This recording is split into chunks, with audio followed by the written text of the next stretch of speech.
রাজধানীর জলবদ্ধতা নিরসনে খাল উদ্ধার ও পুনঃখননে জোর দিচ্ছে সরকার। শনিবার কদমতলী এলাকায় জিয়া সরণি খাল পরিদর্শনে গিয়ে বড় পরিকল্পনার কথা জানালেন স্থানীয় সরকার, পল্লী উন্নয়ন ও সমবায় মন্ত্রণালয়ের প্রতিমন্ত্রী মীর শাহে আলম।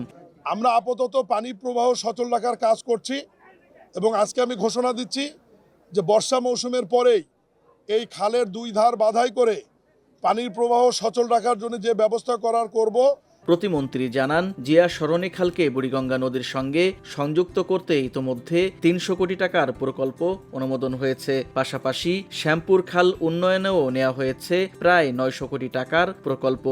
আমরা আপাতত পানি প্রবাহ সচল রাখার কাজ করছি এবং আজকে আমি ঘোষণা দিচ্ছি যে বর্ষা মৌসুমের পরেই এই খালের দুই ধার বাধাই করে পানির প্রবাহ সচল রাখার জন্য যে ব্যবস্থা করব এবং ইতিমধ্যেই মাননীয় প্রধানমন্ত্রী এই জিয়া সরণি খালটি এই পর্যন্ত এসে বুড়িগঙ্গা নদীকে কানেক্ট করবার জন্য উনি ৩০০ কোটি টাকা বরাদ্দ করেছেন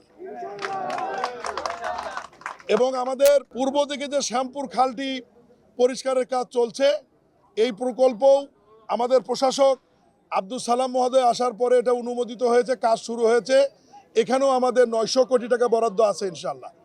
এবং এই খালটিও দুই ধার গাইড ওয়াল দিয়ে একদম স্লাশ সহ খালগুলি পরিষ্কার করে পানির প্রবাহ সঠিক রেখে এবং দুই ধারে নেটিং করে যাতে মানুষ ময়লা আবর্জনা ফালাতে না পারে, এ ব্যাপারে আমরা পদক্ষেপ নেব। একই দিনে যাত্রাবাড়ির কুতুবখালী খাল পরিদর্শনে গিয়ে দ্রুত কাজ শুরু করার কথা জানান ঢাকা দক্ষিণ সিটি কর্পোরেশনের প্রশাসক বীর মুক্তিযোদ্ধা মোহাম্মদ আব্দুস সালাম। খাল খনন যেটা এই জায়গাটা পরিষ্কার করার জন্য আজকে থেকে আমাদের লোক পরিষ্কারে লেগে যাবে ইনশাল্লাহ। আশা করি আগামী দুই এক দিনের মধ্যেই এই জায়গায় খালটা অনেকটা পরিষ্কার হয়ে যাবে যাতে পানিটা নেমে যায়। আর রাস্তার ব্যাপারে তো আমি বললাম এটা টেন্ডার প্রক্রিয়াধীন, আগামী কয়েকদিনের মধ্যেই টেন্ডার কমপ্লিট হয়ে ইনশাল্লাহ রাস্তার কাজ শুরু হয়ে যাবে। দীর্ঘদিন অবহেলায় পড়ে থাকা এসব খালের কারণে অল্প বৃষ্টিতেই তৈরি হচ্ছে জলাবদ্ধতা। তাই জরুরি ভিত্তিতে খাল পরিষ্কার ও পানি নিষ্কাশন স্বাভাবিক করতে কাজ চলছে বলে জানান তিনি। তবে আমি চেষ্টা করব, আপনাদের সহযোগিতা দরকার, জনগণ সহযোগিতা না করলে হবে না।